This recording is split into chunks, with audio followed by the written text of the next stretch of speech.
Welcome to episode number 55. Yeah, financial independence, retire early. Thank you for watching. Today I'm going to be talking about, I'm going to try to give a practical example.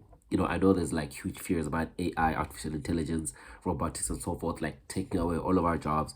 Um, this is often experience I had working in a three-letter fast food franchise for the December rush, and being there, I realized how AI, artificial intelligence, and specifically predictive modeling, this innovation can be used to solve problems. And so this episode is about like transformative innovation and to give a practical example of how AI as a transformative innovation can be used to solve problems and increase productivity efficiency and, increase productivity gains for growth. So thank you for watching. If you find this content valuable or useful, comment, like, share, subscribe. Yeah, and again, share with anybody who you think will find value in this kind of content. So I'm big in tech. This channel is mostly about finance and tech, even though most of the tech that I speak about is crypto. But I'm generally into tech, and hence I came up with the concept for this video. So again, this video I'm be talking about my experience working at a three-letter fast food franchise and how I've seen how AI, specifically artificial intelligence and predictive modeling,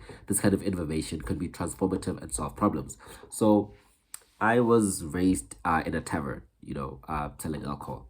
I think from the time I was six, or from the time I could count, if not younger, I'd be helping out selling at the tavern. So I have a lot of experience in like person to person sales in the context of like a tavern or a shop, right? And working at a tavern, especially during December, like I did now, working at a three-letter fast food restaurant, you kind of have to be very intuitive, right? So I'd pick from a young age, I learned that for example, maybe my brother or my sister would be at the till handling the money or, at the window handling the customer, and I'd be at the back kind of collecting the alcohol and bringing it to the front. I would I learned very early intuitively to listen to what the customer is saying so that I don't have to wait for my brother or my sister to tell me what they want or how many bottles they want. But I effectively have to learn to listen while they're buying. So if the customer is going, hey, I want three of these, I should hear it from the customer and immediately go and get it. So that by the time my sister's done with the change or my brother's done with the change, the bottles should be there already and we serve the customers very quickly, very efficiently. And, especially during the December rush, people can come and go very quickly instead of like having multiple people waiting in the queue and like, one day we want this, we want that. But, I had to be very intuitive and say, how do I increase efficiency? Is by listening to what the customer says. By the time, the person at the till going, bird, they said they want three of these, I already have them out, because I picked up that to increase the efficiency, I have to, be intuitive and listen to the customer before they say it. So, technology solved that problem a few years ago with computers, right? You go to KFC, you tell them what they want, the person types it into the computer what you want, and then it shows the people at the back on screen, this is what this person ordered. So you see how technology already solved that problem. The problem that I had 20 years ago as a kid, trying to, be as efficient as I can in my father's tavern, selling this alcohol. But now, again, we need more innovation and we need more technology to take us a step further, right? And what's a step further? This step further is AI, it's predictive programming. And this intuitive predictive programming can help KFC, the company, the clients that at KFC or the customers that come in every day, and the people that work at KFC to increase their productivity efficiency that much more and to actually have productivity gains for growth. What do I mean by that? So, like I said, if well, if KFC was to take 5 years of their sales data, basically every franchise by franchise, we get 5 years of sales data and we categorize it hour by hour and we say, okay, for the past 5 years, in this specific hour, 16th of December, 3 o'clock in the afternoon, on average, this is what we sell. We have this data for the past 5 years. We know on average, what we sell on the 15th or on the 16th of December at this specific hour. And we train these models so that predictively, hour by hour, hour by hour, they tell the people at the back what they should be preparing because we can almost assume or predict what will be bought in front, so that KFC or any there was a three-letter franchise I was talking about, so that the three-letter franchise or any other franchise for that matter can have a sales point where they say we have customers coming in and out in 5 minutes or less. And I know we have like a 4 minute, 4.5 minute thing going on in KFC, but we don't have a time limit as a sales target or as a sales or marketing strategy, as an advertising or marketing or sales strategy. Say, how Debonair's had that whole, if it's cold, it's free, I get it in 30 minutes or less. I think fast food franchises could benefit greatly. I even have the advertise. I've planned out how the advertisements should look, how the marketing strategy should look. So hit me up. How I think they'll greatly benefit from saying to their customers, you can. I mean, it's fast food. Okay, so we need to bring back the fast in fast food and say, hey, you'll be in and out of our stores in 5 minutes or less. Because now with 7 minutes, I think even the ad for 7 minutes, I already have it pictured. But effectively, we can drop it down to say anybody that walks into a KFC or walks into a McDonald's, but I worked at KFC, you can have your food ready in 5 minutes or less. Why? Because we have AI models that have trained to predict what our customers would want. So obviously they won't be 100%. You'd be 90. We need a 90% efficiency or 90% perfect model. And then the other 10% will be like, slow down, they actually aren't coming in. Or the other 10% is actually, we need to cook more because we have more people than expected. But if we have a 90% rate of accuracy, if you have a 90% accuracy rate, we can have KFC customers come in and leave in 5 minutes or less. And that can actually be a beautiful, beautiful sales, marketing, and advertising strategy so that people know that if I want to waste time and I'm trying to, this is fast food and I will get it hot, I'll get it fresh, I'll get it ready by the time I walk in there in 5 minutes or less. I'm gonna go to KFC. If I'm rushed to get to work, if I'm rushed to, I need to go home, or if people are waiting for me, there's a soccer game going, I know that in 5 minutes or less, I get my food at KFC. And artificial intelligence, predictive modeling can do that for us. So again, instead of having little bird listen at the back, like, oh shit, what they want, or look at the computer, as they order it, and you realize, oh, actually, what they want is not even battered yet. We still have to batter it and then, prepare it and then package it and give it to the customer, which might take 10 to 15 minutes. Like I said, everybody who's been to KFC knows that they have to wait 10, 15, sometimes 30 minutes. Even though I know the internal policies like to say 5 minutes or less, but if we can master and perfect the 5 minutes or less strategy using artificial intelligence, I think this would be a great, great sales point. This will be a wonderful, wonderful sales point that'll, and then we will see how, how productivity efficiency using artificial intelligence can actually result in productivity gains for growth. So again, you need five years of training data, 5 minutes of sales data where you train the model to predict the sales hour by hour. And then you have the shift manager of the day checking whether the sales are actually aligning with the prediction hour by hour. And when they're aligning, they can be like, yes, this is what we should expect. So have it ready by the time the customer comes. Or actually, we're having more than we expected, so slow down a bit. Or we're having less than expected, actually fasten up a bit. And we can train even the humans again, the shift managers, or whoever's running the store manager of the day or the shift manager of the day, to actually train them to know how to use that artificial intelligence and read the data and then apply the data in real time to preparing meals so that the meals can be ready and fresh in 5 minutes or less for customers. This is a very simple use of artificial intelligence. If they're not thinking about already that you need to pay me. But I think any fast food restaurants worth its salt should be investing in something like this. How artificial intelligence, predictive modeling, can create productivity efficiency, reduce waste, reduce time wasted, food waste and time wasted, by saying we have this model that will tell us with a 90% accuracy or 95% accuracy what our customers are going to need by the hour. And then we can have that ready for them as soon as they come in, or even before they come in, so they can be out in 5 minutes. Oh, excuse me.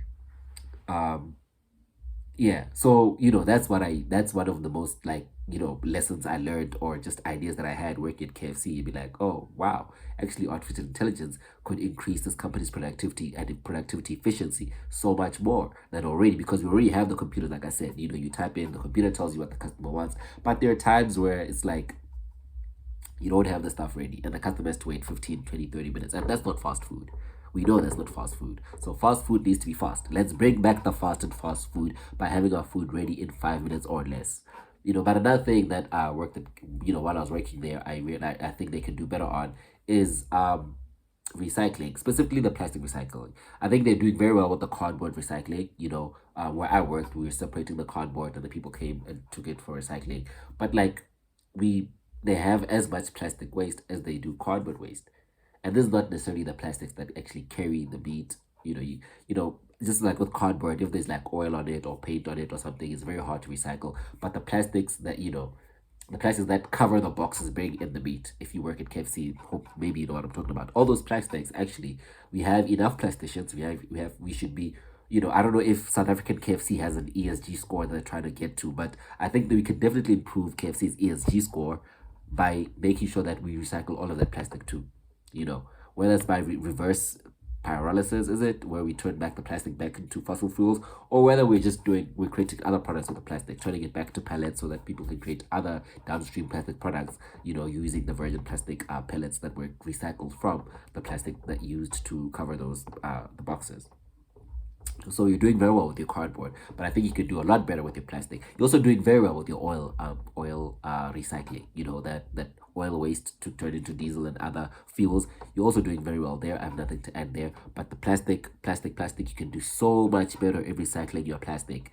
You know, and I think you can definitely bump up your ESG score. That's if South Africa has an ESG score. But as an international company, you're probably paying by international rules. So, you know, recycle your plastic, bump up your ESG score, and invest in an artificial intelligence predictive modeling for your sales strategy. And use that actually as a sales strategy in the marketing and advertising, because I think, like I said, the 30 minutes or less thing for Nebadias used to work for me. I'm like, oh shit, I can have my shit in 30 minutes. If it's cold, it's free, blah, blah, blah. You know, I think if we have a functional, you know, we can, and there are other ways, you know, to also including humans. You know, every store can have like one or two people that actually check which customers are leaving in over 5 minutes or in over 7 minutes. And actually we can see specifically which products the stores are every specific store struggling with, because you know we have somebody that watches customers come in and out, and every time a customer spends more than 10 minutes, you walk up to the customer like, yo, what did you order? And then you check, you're like, oh, actually this store, you know, has an issue with preparing these kind of products at a timely manner. So you have the artificial intelligence that tell you what to prepare, and you also have humans that are actually watching people come in and out to see what these people who took the time, who took most of the time waiting, actually ordered, and then you merge the information and the data coming from these two places, and then we can have such increased productivity efficiency where customers can come in and out in 5 minutes or less. And that is, yeah, that is the kind of, you know, the thing that I picked up working there, and the idea that I have, you know, for how all these fast food franchises can increase their productivity efficiency using artificial intelligence. You know, and we should be less. People shouldn't be scared of artificial. You should be scared of CNBCs, digital ID, and central bank digital currencies. That's what you need to be scared of. Central bank digital currencies, you got to be scared of those. Digital ID, you got to be scared of those. But artificial intelligence for predictive modeling in like fast food franchises, there's nothing to be scared about, man. That's something that we actually should be looking into and using that to actually improve our business models and improve our productive efficiency so that we can have more sales, you know, that means higher profits, and, you know, maybe even increase the wages of workers. Because nobody's gonna build wealth on minimum wage, guys. We know that nobody's gonna build wealth on minimum wage, and that's also into another thing I'm saying. Like, I don't think we should be going into especially in this country, into personless stores, because you know, in America or other and some European countries, KFC and McDonald's might be like working class meals. In this country, they are middle class meals. Like, working class people don't go to McDonald's. Only middle class people go to McDonald's. So if McDonald's gonna be personless and only have robots there, then it's like they're killing the working class. Then who's gonna buy their products? Because they've effectively destroyed the working class. So we'll have less people in the working class, and even less people then moving up into the middle class. And then, like, your product is a middle class product, bro. Who's gonna buy it? Because you're destroying the product. You know, if you destroy the working class, you're effectively destroying the middle class, because there'll be no upward mobility into the middle class. You know, it's not like America where it's a working class thing where if people are broke, they're like, oh, I'm just get McDonald's because I'm broke. Oh, I'm gonna get KFC because I'm broke. No, you don't buy McDonald's when you're broke in this country. You don't buy KFC when you're broke in this country. You can't afford it. So we need to keep some jobs, you know, so that people can create a life for themselves and have this upward mobility where the product you're selling actually has clients. So you're not gonna create personless stores where you're killing all the jobs and then nobody can then afford your product. You might as well close up then. You might as well close up, you know. But businesses know that demand and supply are a real thing. So if you're killing the demand for your product, why are you still supplying it? And the demand for your product is disposable cash or disposable income that working class and middle class people have. So if you're killing the working class, you're killing the middle class, who's gonna buy your products? But using artificial intelligence to increase productivity is a beautiful thing. But having everything run by robots and having no humans in your store, that's cold. That's cold. It might work, yes, that you have enough robots running the store. Yeah, we have a perfect store. But you're killing your clientele because you're effectively hiring less people, and then less people have money. And we know that in this country, one person who works with black tax, you take care of your family, you take care of your parents, you take care of maybe a couple of cousins. So if you lose a job, everybody else then stays in poverty, and then you would have less people in the working class or the middle class to actually afford your products. So don't, use artificial intelligence to increase your productivity, but don't like be rushing. Not yet. Don't be rushing to personal stores. Not in this country. It's not gonna work. It's not gonna work. This was how franchises can use artificial intelligence to increase productivity efficiency and productivity gains for growth. How they can improve their ESG stores by actually looking into recycling, a lot of their waste because they produce a lot of waste. These stores produce a shit ton of waste. Trust me, I know. And we need to work out better how to separate the waste, how to recycle the food waste, how to separate, the coffee grounds, how to separate, bones and all that, how to separate the paper, the plastic, and recycle as much as we can. Want to improve our ESG scores, but who give us an F about ESG scores? Just for the literal betterment of society and the world. A less waste world is a better world, you know? So let's do that just for the sake of the world. And three, let's not rush to humanless, contactless stores because who's gonna buy? Like, thank you for watching. Bye.